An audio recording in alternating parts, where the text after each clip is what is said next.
I've met you before. I have seen you lots of times. I met you too. So, Detective Gonzalez, Corporal Mentor. Detective Mentor. Okay. So we're just talking to you about the incident that happened on January 27th. Okay. Can you just tell us from the beginning of your contact with the patient or the baby from last The contact incident? with either? Yes. Okay. So I was up at the medical floor, and the ER tech had called and said, the doctor wants you to call in the on-call lady for the ultrasound. So I'm like, okay. So I called in the ultrasound tech, and then I don't know how much time lapsed, I don't know, that the house supervisor phone rang again, and it was the girl from the lab, and she's like, Marina, they need you here in the ER right now. And I was like, okay, what's going on? Because I had noticed the ER board on the computer, there was like maybe 2 or 3 patients in the ER, I'm not sure. And she's like, well, and I'm like, it's okay. I could just tell by her voice something was wrong. So we hang up, and I take off to the ER, and as I'm coming in through the radiology department into the ER, I meet up with Lori and HT, who was the charge nurse that night. And HT says, okay, look, this is what's happened. This girl came in with abdominal pain, and once we put her in a room, she said she needed to go to the bathroom. We let her go to the bathroom, and she was there for a good while. They had several attempts to knock on the door and ask her, hey, are you okay? Do you need any help? And she said no, she was okay. And so I guess they felt like she was in there for too long, so they were like, hey, you need to come out. They went to get the little key that could open the door. And, excuse me. So I guess when they opened the door, they saw that she was cleaning. She was trying to clean blood. They said it was a horrible, gory, bloody mess in that bathroom. See that? I did not see that. So then they walked her back, I guess, to her room, which was ER room 2. They walked her back to the room, and at this time we still didn't know that there was a baby. So they said that they went back into the ER room 2, and I guess they reported to the doctor saying, hey, here's all this blood, like something's going on. And of course, you start thinking of like, what if she tried to do this? What if she tried to do that? Like, they didn't know. So then the ultrasound tech still hadn't got to the hospital at that time yet. So the doctor's like, you know what, I need to probably do like a pelvic exam to look, because like, what's going on? Why is there so much blood? So the charge nurse HT says that, they were in the room and probably trying to set up for the pelvic exam when Lori, the ER tech, had already called Leela, the housekeeper. Hey, can you come and clean this bathroom? Because there's a lot of blood. So Leela went to clean, and she had already been cleaning pretty much everything when they said that the last thing that she lifted the trash can, and she realized that it was heavy. And so then she was like, like, this is weird, because this bathroom trash has never been heavy. So she said that when she looked, that she wasn't sure what it was, but she kind of thought that what she was seeing was maybe like a baby. So she says that she yelled out for Lori, and Lori went in there and grabbed it, and I guess sure enough realized that there was a baby in there. So Lori yelled out for HT, or went to get HT. I'm not sure exactly. Were you at the nurse's station at this point? No, they still had not told me about that, because okay. They didn't know that there was a baby.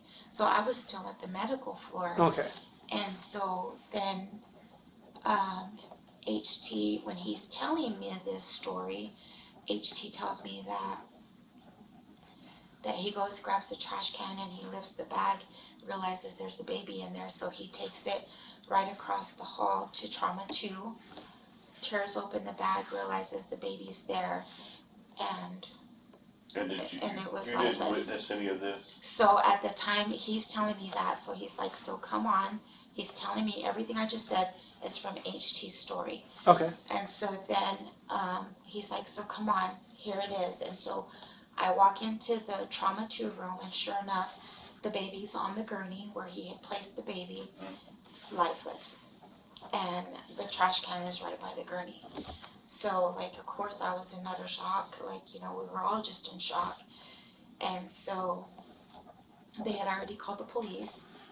The doctor, I think initially at the time, was about to do a pelvic exam to look to see where all this blood was coming from. And HT had gone and told her, hey, I need you right now, like, you need to come with me.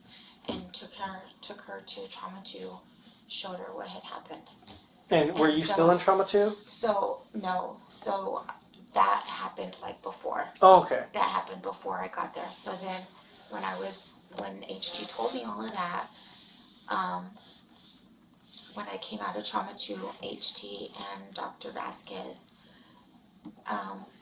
and the authorities, the police officers were just getting there. And I know that Dr. Vasquez went and HT went out, like, to that little area inside the hospital, but like where the ambulance comes in, and they kind of were giving the police like a heads up of what had happened. So then after that, I really didn't know what happened, because I was on the phone with my chain of command, because I needed to know, like, you know, this has never happened. I didn't, as a house supervisor, I didn't know what I needed to do, if there was any paperwork that I needed to do, if we were supposed to register this lifeless body. Like, I didn't know. So you called your chain of command, like, for called- guidance. I called, yeah, for questioning. So I called Patty, who's the CNO, Patty Bartok, and I called her and I said, hey, look, this is what's going on, and I need to know what I need to do for legal purposes. And so she was like, well, Marina, you know, like, I don't really know. Let me have you call Cindy Buck, Cindy Buck is like in charge of medical records, and she deals a lot with the birth certificates or death certificates. And so she said, so why don't you call her, and then I'll get legal on the team, you know, on the phone, and see if I can find out what needs to be done. So, but then after that, like, I was on the phone with Cindy, and then after that, like, Patty was calling me, and then all of administration basically were calling me, like, And is that your job? that's my Is job. that your job? Yeah, as a house supervisor, like, I'm in kind of charge of, like, everything that happens during the night in this facility. And so, and even Dr. Salgado called me and was wanting to see what had happened, and he told me that he was awake, he was already planning on coming in, you know, to speak to the doctor. And so Cindy Buck actually had told me, okay, like, yes, we need to register the baby, and like, as a, you know, like a Jane Doe or whatever, like infant male, but there's also like a paper that I need you to, you know, ask her. There's a paper that you need to ask her, and the nurses fill out. And it's very important that you, that we know whether or not the baby took a breath or whether or not the baby did not take a breath. And I said, okay, well, so at that time I said, because every nurse by that time had been telling me that this patient had been kind of changing up little bits and pieces of her story while she was in the presence of her mom, I guess.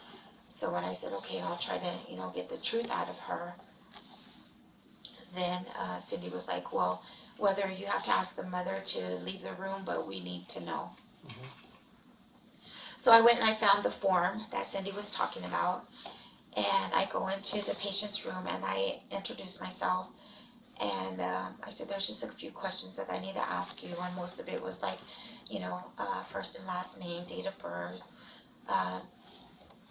social security number, which she didn't know, and then whether or not she knew, whether or not she took any kind of medications, and then, so I said, right now it's very important that you're very honest and truthful with me. I said, and it was just she and I in the room, and Mom wasn't there? Mom was not there. Okay. And I said, did your baby take at least one breath when it first happened? Or did it take at least one breath, or was it not breathing?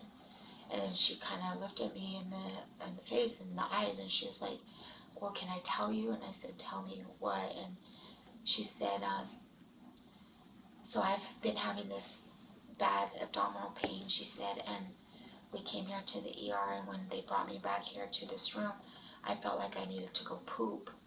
She said, and I asked if I could go to the bathroom. She said, and so when they said, yeah, that I could go to the bathroom, she said, when I sat on the toilet, she said it just all fell out. And she said, but when I had it in my arms, it wasn't breathing, it wasn't moving. And so,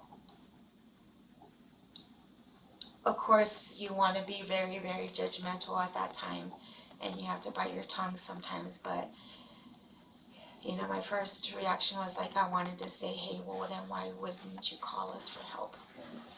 But I didn't. She said, he wasn't moving, he wasn't breathing, so I just placed him in there. Was that the last contact And you had with her? Then, I asked, so do you have, was it a steady boyfriend? She said yes. And then I said, did he know that you were pregnant? And she was like, no. I said, did you know that you were pregnant? And she said, no. And then I said, so do you want to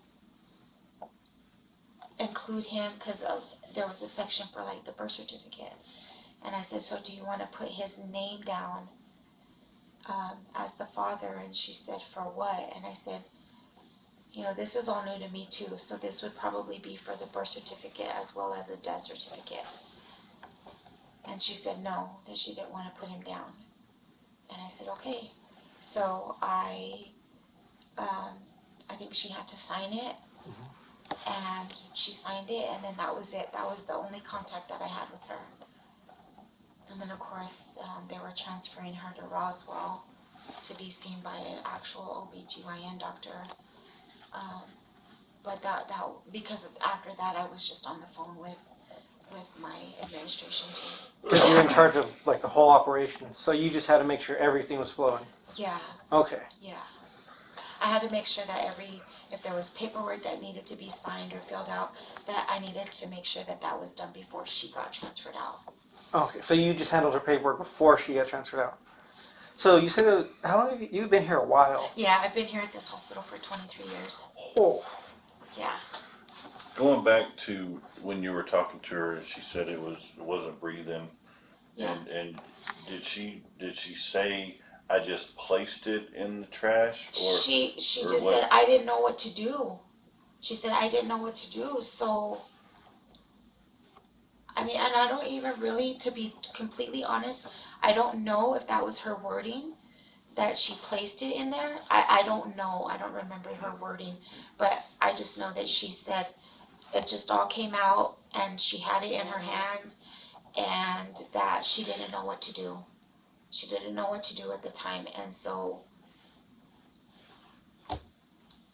I'm like, I don't want to say that she said that she placed it because I don't remember. That's okay. You don't have fine, to. That's fine. That's Yeah. fine. So, other than what we asked you, is there anything else we didn't ask that you think we should know? Not that I'm aware of, I don't Okay. think. All right. Well, if you have any other things that you like tomorrow, you're like, oh, I forgot to tell them this. Cynthia has my contact information, so you Okay. can let her know. Okay, And that's Minster's contact information. okay, If you have any more questions, comments, anything you want to add, okay? okay. Thank you for sounds coming good. in. You're Thanks. welcome, thank you. Appreciate you. You're welcome, thank you guys.